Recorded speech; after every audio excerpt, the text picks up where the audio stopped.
Menu štátny tajomník 1 MK SR.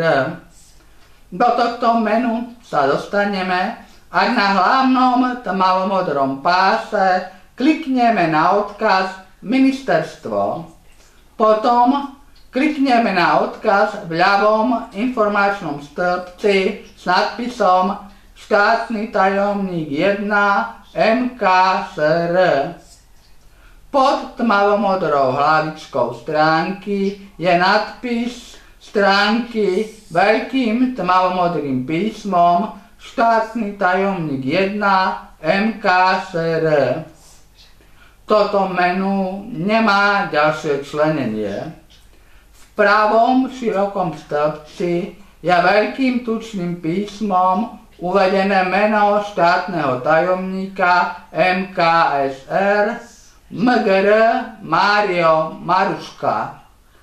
Pod ním je fotografia štátneho tajomníka a nasleduje ďalší text.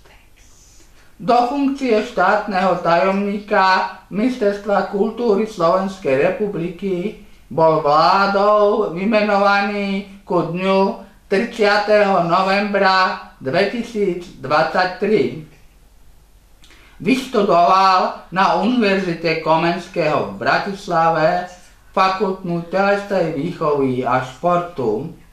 V minulosti pôsobil v súkromnej sfére, následne ako štátny tajomník na Ministerstve pôdohospodárstva a rozvoja vidieka Slovenskej republiky. V pozícii chce prispieť k rozvoju slovenskej kultúry s dôrazom na tradície, národnú identitu a posilnenie hodnoty kultúrneho dedičstva.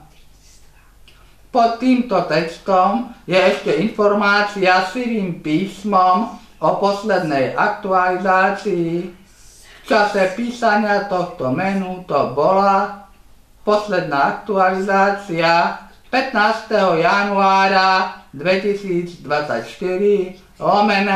/MKSR admin.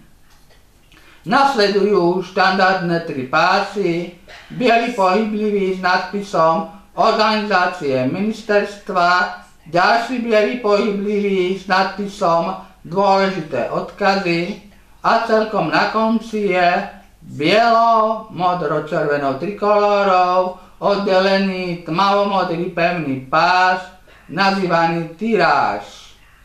Naša aktualizácia 25. októbra 2024.